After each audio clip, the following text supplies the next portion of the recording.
오늘은 분별력, 놓을 것과 잡을 것을 아는 능력이라는 제목으로 하나님 말씀 증거하도록 하겠습니다. 오늘 우리가 함께 읽은 히브리서 11장은 흔히 믿음장이라 불리는 성경의 말씀입니다. 수많은 믿음의 선진들이 나타나고 그들의 믿음이 어떠했는지 열거되는 가장 믿음을 구체적으로 다루는 성경 본문이라고 할 수 있습니다.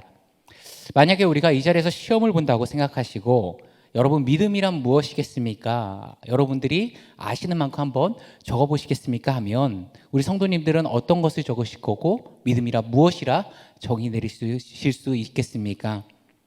우리 신앙생활에 있어서 믿음은 굉장히 중요한 요소입니다. 왜냐하면 우리의 구원이 믿음에 달려있기 때문에 그렇죠. 세상을 이기는 힘도 바로 믿음이고 세상과 구별되는 하나님의 백성들의 독특성도 바로 믿음에 있습니다.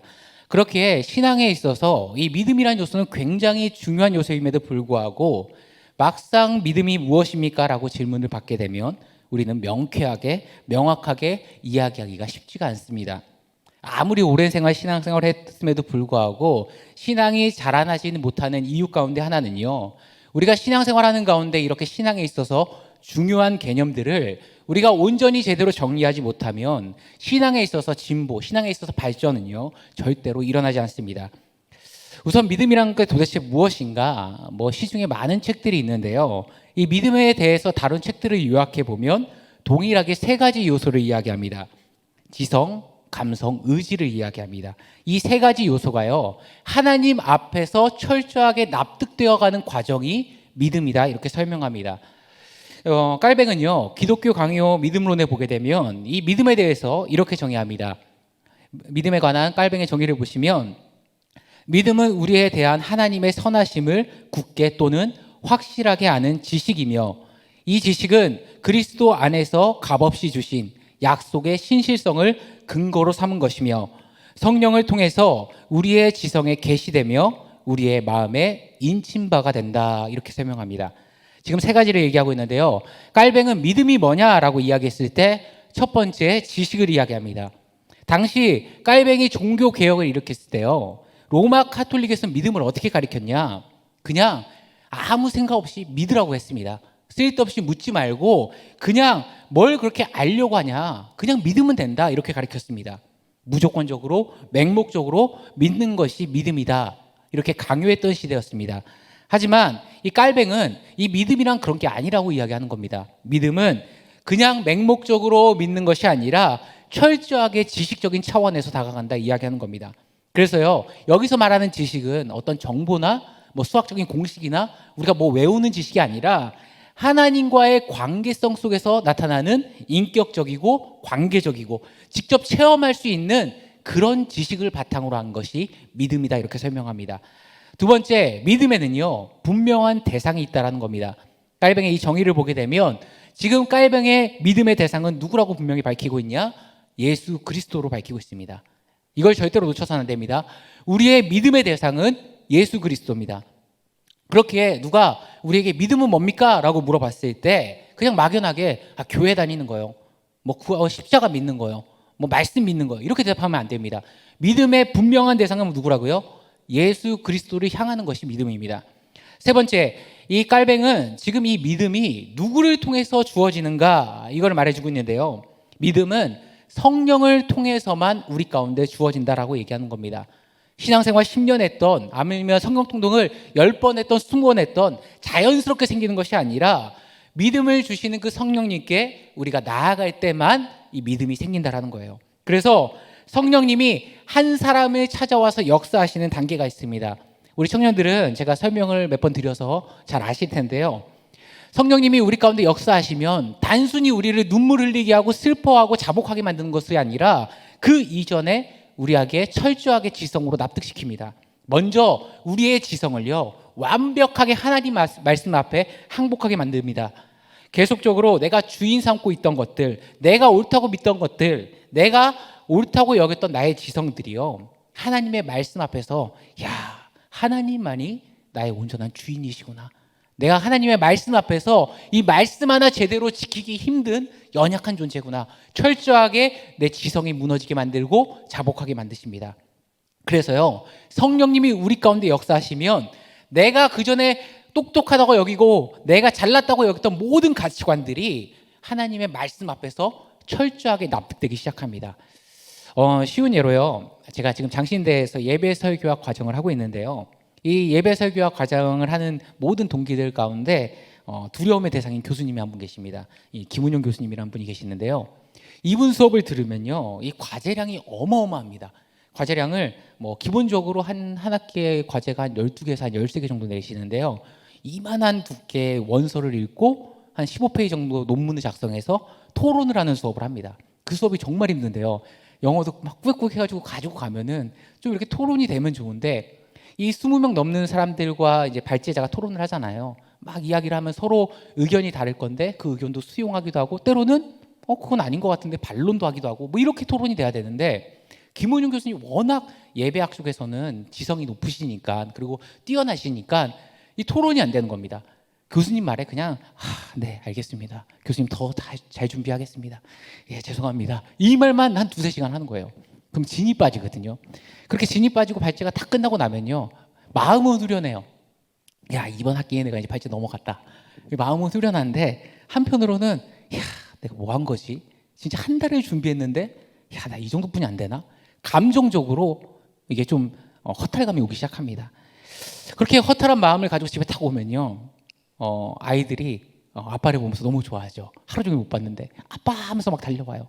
예, 그리고 막 환하게 웃어주면서 이 토끼 같은 아내, 토끼 같진 않은데 하여튼 아내가 저를 막 기쁘게 받아줍니다. 그러면은 지성도 납득됐고 감정도 허탈하고, 그런데 이 가족들 보면 무슨 생각이 들죠? 그래, 이거 털어버리고 또 한번 열심히 해보자. 의지가 생기죠. 성령님이요, 우리 가운데 역사할 때 딱 이렇게 역사합니다. 맨 처음에는요, 지성으로 철저하게 우리를 납득시키고 주님의 말씀 앞에 자복하게 만드시고, 우리가 그 모든 내 지성들을 산산이 조각내며 박살내버리십니다. 그 다음에 어떻게 역사해요? 감정을 만지세요. 그래서 우리가 메말랐던 눈물이 터져 나오게 만드시고, 다시금 식었던 마음이 뜨겁게 만드시고, 빈들의 마른 풀 같던 우리가 다시금 푸르른 초목처럼 회복시키고 소생시키십니다. 그리고 그걸로 끝나는 게 아니죠. 내가 매번 반복하면서 후회하면서 회개하는 인생을 살아가는 것이 아니라, 이제 하나님의 말씀 앞에서 제대로 한번 살아봐야 되겠다. 결단하게 만드시고 기도하게 만드시고 우리 주님 앞에 의지로 나아가게 만드십니다. 그렇게요, 믿음은 뭐냐? 이거를 한 줄로 요약하면 이겁니다. 성령의 역사하심을 통해 예수 그리스도를 아는 지식이 바로 믿음이라는 겁니다. 믿음은 누구를 통해서 주어진다고요? 이 성령님을 통해서 우리 가운데 주어집니다. 그리고 믿음의 대상은 누구라고요? 예수 그리스도입니다. 그 예수 그리스도를 아는 것이 믿음이에요. 그런데 이 아는 믿음이 어떻게 이루어지냐? 지식적인 차원을 통해서, 지성을 통해서 이루어지기 시작한다는 겁니다. 그래서 말씀이 중요한 겁니다. 말씀이 예배 가운데 왜 설교가 중요하냐? 우리가 성령님의 지식적인 첫걸음이 이루어지는 순간이기 때문에 그렇습니다. 어떤 분들 그러죠. 말씀만 들어도 변화됩니까? 예, 변화됩니다. 말씀만 들어도 바뀝니까? 네, 바뀝니다. 말씀만 들어도 변화되고 바뀔 수 있습니다. 로마서 10장 17절에 뭐라고 말씀하시죠? 믿음은 들음에서 나며 들음은 그리스도의 말씀으로 말미암았느니라. 모든 변화의 출발점이 말씀입니다. 이런 믿음의 정의를 가지고 오늘 히브리서 11장, 이제 분별력이 있는 모세의 믿음을 조금 구체적으로 살펴보도록 하겠습니다. 이 11장은요, 아까도 말씀드렸듯이 수많은 믿음의 인물들이 나오죠. 그 인물들 가운데 특별히 11장에 주목하는 인물들이 있습니다. 2명인데 한 명은 모세고요, 한 명은 아브라함이라는 인물입니다. 구약속의 대표적인 인물이죠. 그런데 이 모세란 인물은요, 다른 인물들과 조금 다르게 모세만의 독특성이 있습니다. 다른 인물들은요, 그 사람에 대해 언급을 하고 그 사람이 가진 믿음을 직접적으로 이렇게 언급을 하고 기술을 하는데요, 이 모세만 좀 특별하게 모세가 가진 믿음을 언급하기 전에 모세의 부모에 대한 믿음을 언급합니다. 11장 23절에 보시게 되면, 믿음으로 모세가 낳았을 때 그 부모가 아름다운 아이임을 보고 석 달 동안 숨겨 왕의 명령을 무서워하지 아니하였으며. 이 재밌는 게요, 이 처음에 믿음으로 모세가 낳았을 때라는 부분에 이 믿음으로가요, 뒤에 3가지 동사에 다 영향을 미칩니다. 원어로 보면요, 이 3가지 동사가 어떻게 직역되냐? 믿음으로 보았고, 믿음으로 숨겼고, 믿음으로 무서워하지 않았다, 이렇게 직역됩니다. 첫 번째는 믿음으로 봤다라는 거예요. 출애굽기에 모세의 부모가 이 모세를 보고 뭐라고 얘기했죠? 잘생긴 아이임을 보았다라는 그 부분이 근거 구절이 되는데요. 여기서 잘생겼다란 말은요, 이게 외모적인 측면을 이해하는 것이 아닙니다. 보통 히브리인들, 유대인들이 이 공식적인 문서에서 잘생김을 보았다라고 이야기할 때는 그 아이 가운데 하나님의 혈연을 보았을 때 쓰는 단어입니다. 즉 부모가 어떤 사건인지 모르겠어요. 무슨 일인지는 모르겠지만 그 모세를 보는 순간 그 아이 가운데 하나님의 형상을 발견하는 순간이 있었다라고 성경은 기록하고 있는 겁니다. 그러니까 모세의 부모가 얼마나 대단합니까? 이 모세의 부모의 믿음도 기가 막힌 거죠. 우리가 어떤 걸 봐도요, 어떻게 해석하냐가 달라집니다. 이 하나님이 강권적으로 붙잡고 역사하는 사람은요, 내가 바라보고 해석하는 게 달라지는데요. 대표적인 예가 이 창세기에 이 33장에 보면은 이 야곱과 에서가 만나는 장면이 있죠. 저는 맨 처음에 그게 좀 이해가 안 갔습니다. 야, 어떻게 야곱이 형 에서를 보고 하나님의 형상을 보는 것 같습니다. 이렇게 얘기하고 그렇게 좀 비굴하게 그럴 수 있나 이렇게 생각을 했었거든요.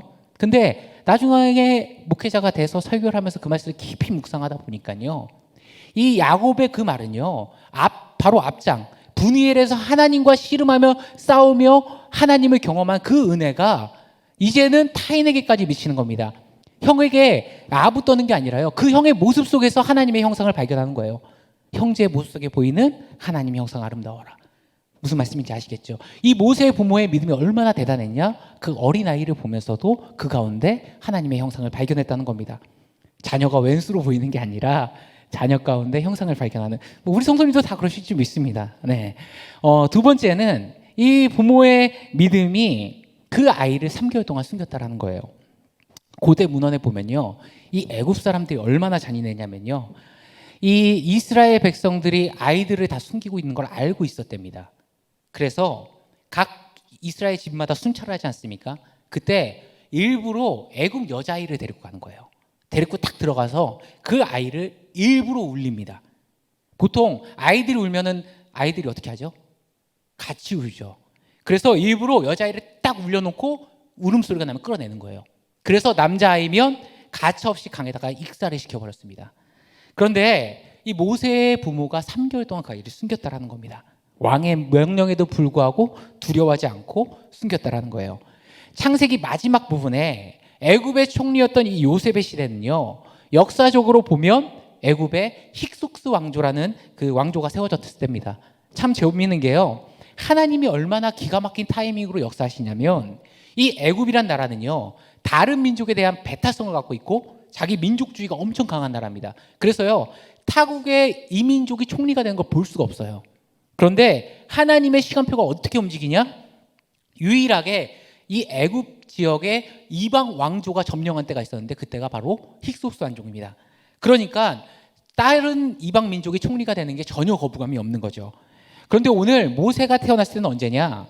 이 요셉이 있었을 때의 힉소스 왕조라는 이방 왕조가 무너지고 다시금 애굽의 기존적인 정통 왕조가 정권을 회복한 상태입니다. 그러니까 이 정통 왕조에서는 트라우마가 있었겠죠. 이방 민족에 대해 한번 전복당했지 않습니까? 그러니까 이 고센 땅에 있는 히브리 민족의 수가 늘어나는 게 너무 신경이 쓰이는 겁니다. 한번 그런 트라우마가 있다 보니까 너무 불안한 겁니다. 그래서요, 핍박도 가해보고 죽도록 노동도 시켜보고 잠도 제대로 재워보지 않고 막 못 들어가게 하고 별의별 짓을 다 했음에도 불구하고 히브리 민족의 인구가 폭발적으로 증가하는 거죠. 그래서 그들이 어떤 방법을 택했냐? 여자아이가 태어나면 살리고 남자아이가 태어나면 죽이는 겁니다. 그런 국법이 내려온 상황 가운데서도 그들은 믿음으로 왕의 명령을 두려워하지 않았다라는 거예요. 믿음으로 무서워하지 않았다라는 겁니다. 그리고 이 믿음이요, 고스란히 모세에게 전수가 되는 겁니다. 여러분 그거 아십니까? 부모의 믿음은요, 자녀들에게 고스란히 전수가 됩니다. 열왕기하 17장에 보게 되면요, 하나님의 백성들이 하나님을 경외하면서도 그들 마음 가운데 우상을 품습니다. 하나님만을 섬기고 하나님만을 경외하는 것이 하나님의 뜻인데 이스라엘 백성들은요, 하나님과 우상을 같이 섬겼습니다. 단 한 번도 하나님을 외면한 적 없습니다. 같이 섬겼습니다. 그래서 이 두 마음을 품은 것들이 열왕기하 17장에 잘 나오는데요. 그래서 뭐라고 말합니까? 엘리야가 너희가 어느 때까지 둘 사이에서 머뭇머뭇하렸느냐? 어느 때까지 양다리 걸치고 있을래? 이렇게 이야기하는데요. 그 17장 41절에 보면 이런 성경 구절이 나옵니다. 이 여러 민족이 여호와를 경외하고 또 그 아로 새긴 우상을 섬기니 그들의 자자손손이 그들의 조상들이 행하던 대로 그들도 오늘까지 행하니라. 부모들이 두 마음 품고 하나님도 섬겼다, 재물도 섬겼다, 하나님도 섬겼다, 바알도 섬겼다, 하나님도 섬겼다, 내 권력도 섬겼다, 명예도 섬겼다 하다 보니까요, 이게 부모만 끝나는 것이 아니라 자녀들에게까지 그 이중적인 신앙이 고스란히 전수되었다는 겁니다. 내가 믿음의 정절을 지키지 못하고 세상과 믿음을 저울질하며 양쪽에 양다리 걸치는 신앙으로 살아가는 거, 그게 나로 끝나는 게 아니라요, 자녀들이 다 봅니다. 그리고요, 정말 기가 막히게 배웁니다. 간혹 청년부 사역하면 그럴 때가 있어요. 우리 아이들이 얘가 어렸을 때는 그렇게 신앙생활 교육학교 잘 다녔는데 갑자기 신앙생활 안 해요. 근데 저는 알겠는데요, 왜 안 하는지. 되게 중요한 문제입니다. 부모님의 모습이 아이들에게는 가장 좋은 신앙의 모델이 됩니다. 그래서요, 부모가 어떤 신앙의 모습, 또 교회와 가정에서 어떻게 그 신앙의 모습이 고스란히, 교회에서 참 좋은 권사님이에요. 그런데 집에 가면 욕해요. 그러면 안 돼요. 교회와 가정에 똑같아야 돼요. 가정과 바깥에가 똑같아야 돼요. 그 모습들을 아이들이 다 보고 자란다고요. 그것들이 고스란히 물려됩니다. 우리의 믿음이 온전치 못하면 우리의 믿음은 망가진 건 당연한 것이고요. 내가 어떤 신앙을 가지냐에 따라서 나의 자녀, 나의 가족, 나의 남편, 나의 아내까지도 그 믿음이 고스란히 전수된다는 겁니다. 다시 모세의 삶을 돌아가서요, 모세가 40세 때 이 이스라엘을 구원하기 위해서 일어났죠. 우리는 보통 이 모세가 바로 왕을 두려워해서 도망갔을 거라고 생각을 하는데요, 사도행전에선 다른 관점으로 이야기합니다. 사도행전 7장 25절을 우리 함께 읽도록 하겠습니다. 시작.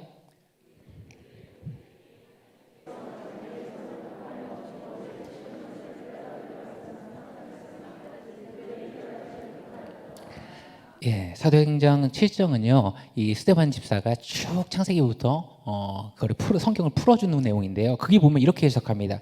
모세가요, 이제는 하나님께서 이스라엘 백성을 구원하기 위해서 내가 일어날 때가 됐다라고 스스로 판단을 내립니다. 그렇게 해서 자신이 봉기하기 위해서 일어나면 모든 이스라엘 백성들이 함께 일어날 줄 알았는데요, 그게 아니었다는 거예요. 거기서 모세가 한 대 꽝 하고 얻어맞은 거죠. 표면적으로는 모세가 애굽 왕을 두려워해서 도망간 것처럼 보이지만, 이 스데반이 이야기할 때 모세는 진짜 두려워했던 건 뭐냐? 나의 시간표와 하나님의 시간표가 다른 것에 대해서 두려워하고 하나님의 때를 기다리는 가운데 도망갔다라는 겁니다. 나의 시간표와 하나님의 시간표가 다름을 빠르게 판단하고 분별할 수 있는 그 모세의 믿음이 누구로부터 전달했냐? 바로 부모로부터 전수된 겁니다. 즉 다시 말해, 모세의 믿음의 특징은 뭐냐면요, 아까 오늘 설교의 제목처럼 분별력이 있는 믿음이었습니다. 내가 놓을 것과 잡을 것을 명확하게 구분할 줄 아는 믿음이었습니다. 그러면 모세가 잡은 것은 무엇이고 놓은 것은 무엇일까? 우리가 잠깐 살펴보면요, 놓은 것은 세 가지를 놓았습니다. 바로 첫 번째는 바로의 공주의 아들이라 칭함받는 것을 내려놓았다, 성경은 기록합니다. 오늘 24절 말씀입니다. 함께 읽겠습니다. 시작. 믿음으로 모세는 장성하여 바로의 공주의 아들이라 칭함받기를 거절하고. 유대 역사가 가운데요, 요세푸스라고 아주 유명한, 그러니까 목회자들은 다 아는 사람입니다. 요세푸스라고 아주 유명한 역사가 있는데, 이 역사가 모세 이야기를 하면서 이렇게 얘기를 합니다. 이 바로의 공주에게는 아주 오랜 시간 자식이 없었고, 그때 기막힌 타이밍에 나일 강가로 떠내려온 게 모세였다. 이거는 하늘이 나에게 준 아들이라고 그 공주는 확신했대요. 그리고 이 공주는 그렇게 믿다 보니까 이 떠내려온 모세를 자신의 아들로 완전히 인정받고 입양받기 위해서 바로 왕을 찾아갔습니다. 그때 이 바로가 너무 기뻐서요, 자기가 쓰고 있는 왕관을 벗어서 모세에게 씌웠다, 요세푸스는 기록합니다. 또 다른 문헌에 의하면요, 이 바로 공주에게는 자식이 없었기 때문에 바로에게 있어서 가장 유력한 후계자의 후보 1순위가 바로 모세였다, 이렇게 기록합니다. 그러니까요, 모세에 대해서 기록하고 있는 많은 고대 문헌들이 공통적으로 증언하는 건 뭐냐? 바로의 후계자가 될 수 있는 아주 유력한 위치에 모세가 있었다라는 겁니다. 그런데요, 모세는 그걸 내려놓은 거예요. 내게 다 주어지고 내가 가만히 있기만 하면 자연스럽게 다 누릴 수 있는 건데 그걸 내려놨다는 겁니다. 어떻게 그럴 수 있죠? 우리 지난 수요일에도 말씀드렸지만 그 모세가 가지고 있는 정체성이 되게 중요합니다. 모세는요, 이 다음 바로의 후계자로서의 정체성이 아니라 하나님의 백성으로서의 정체성이 있었다는 겁니다. 하나님의 백성으로서 나는 여기서 내 행복을 찾는 것이 아니라 바로의 왕궁에서 가는 것이 아니라 하나님의 말씀을 들었던 그 말씀을 통해서 이스라엘 백성이라는 정체성을 가지고 있습니다. 그렇게 해요. 우리도 마찬가지입니다. 세상이 화려하고 눈부시고 찬란하죠. 그 가운데 요동치 않는 하나님의 백성들의 원리 어디 있냐? 내가 가진 정체성에 달려 있습니다. 그것은 무엇을 통해서 세워진다고요? 모세가 어렸을 때부터 어머니를 통해 들려왔던 그 말씀이 모세의 정체성을 만들었던 것처럼 우리 역시도 하나님의 말씀이 우리의 하나님의 백성으로서의 정체성을 만든다는 겁니다. 차이코프스키의 백조의 호수라는 발레가 있어요. 그 발레를 보게 되면은 이 여성 발레리나가 이렇게 회전을 합니다. 32바퀴를 돌거든요. 그래서 저는 뭐 그런 거에 대해서 잘 조예가 없지만 32바퀴를 돈대요. 예, 근데 이게 넘어지지 않고 한 발에 의존해서 도는 겁니다. 너무 신기하죠. 어떻게 여성이 저 한 발로 흔들림 없이 저렇게 돌 수 있을까? 그런데요, 그 원리는 간단하답니다.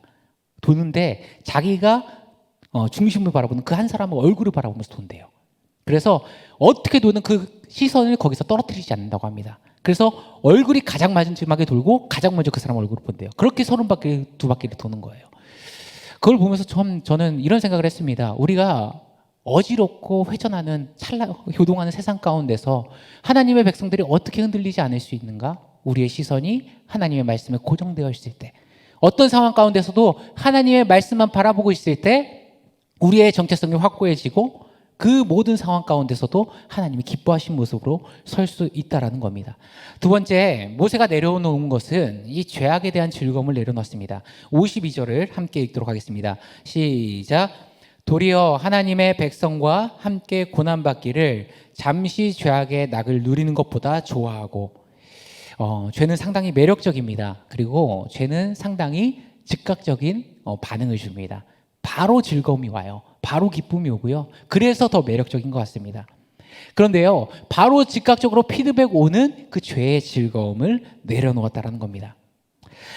히브리서 기서가 이야기를 하죠.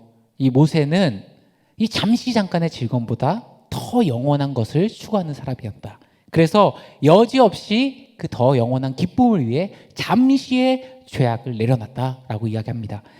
창세기 39장에 요셉도 그랬죠. 이 보데발의 아내가 요셉을 유혹했습니다. 성경에 보면 요셉이 엄청 잘생겼던 것 같아요. 성경에 보면 몇 번이나 거절당함에도 불구하고 계속 유혹을 합니다. 계속 동침하자 유혹하고 막 옷자락을 붙잡고 그럽니다. 그래서요, 하여튼간 잘생긴 남자들은 항상 조심해야 됩니다. 저도 그래서 특별히 조심하고 있는데요.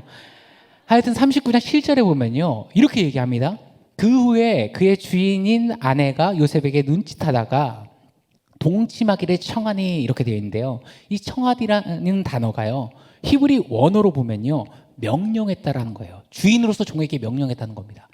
그럼에도 불구하고 요셉은 그 잠시의 즐거움보다 하나님을 두려워하고 하나님을 경외하며 그것을 내려놓았죠. 그렇게 이 죄를 내려놓을 사람 누구냐? 하나님을 두려워할 줄 아는 자, 하나님이 지금 나와 함께 있다고 느끼는 자만이 내려놓을 수 있다라는 겁니다. 그래서요, 우리 성도님들이 죄악을 느낄 때마다 우리가 해야 될 건 뭐냐? 하나님을 떠올리는 겁니다. 하나님이 지금 나와 함께 계셔. 그것을 떠올릴 때마다 우리가 그 모든 죄악을 모세처럼 잠시 잠깐의 즐거움으로 여기고 내려놓을 수 있다는 겁니다. 세 번째로 모세가 내려놓은 마지막 것은 무엇이냐? 애굽의 모든 보화를 내려놓았다고 합니다. 26절을 우리가 함께 읽도록 하겠습니다. 시작.